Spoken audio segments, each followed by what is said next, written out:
कथा में कैसे बैठना चाहिए, इसका अनुभव हवाई जहाज में बैठने वाला हर व्यक्ति कर सकता है।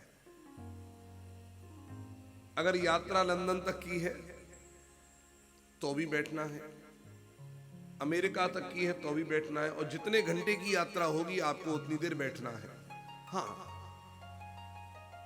ये कर सकते हैं, इसके लिए जा सकते हैं, लेकिन जाने के बाद फिर सीट पर आना पड़ेगा, क्योंकि उतनी देर बाथरूम में रह नहीं सकते। यानी कि you can not waste your time in bathroom on rubbish things. नहीं, आप बर्बाद कर सकते हैं, आपको सीट पर बैठना पड़ेगा। और वहां पर एक बात और है, टेक ऑफ के समय और लैंडिंग के समय हमेशा कहते हैं फास्टन योर सीट बेल्ट, अनिवार्य है। यहां पर भी है,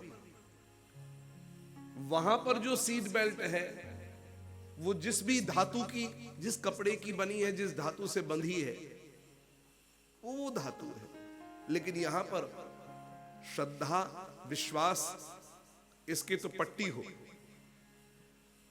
और उसमें दृढ़ संकल्प का पैच लगा हो बंद करने के लिए, दृढ़ संकल्प का कि हमको बैठना है। आज यदि विचार करके देखिए,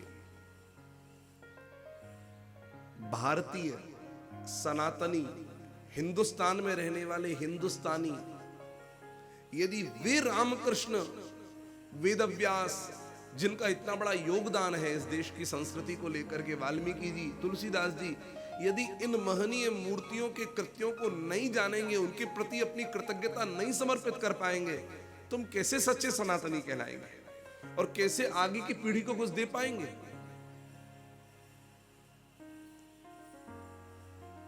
ये आवश्यक है अपनी संस्कृति को समझना, क्योंकि हम जिस देश में रह रहे हैं उस देश की संस्कृति को स्प्रेड कर सकते हैं तो अच्छी बात है, नहीं कर सकते तो एटलीस्ट कम से कम समझ करके अपने जीवन में उसको उतारने का प्रयास तो कर सकते हैं। लेकिन समझने के लिए सुनना जरूरी है, और सुनने के लिए बस बैठना जरूरी है, और बिना किसी डिस्टरबेंस के, क्योंकि वहां तो मोबाइल फोन को भी फ्लाइट मोड पर कर दिया जाता है। आप समझ रहे हैं?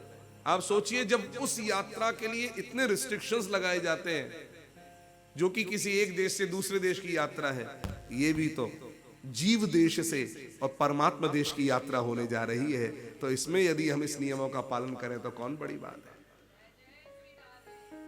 ये यात्रा में सावधान होकर के बैठे, सावधानतया शृणु।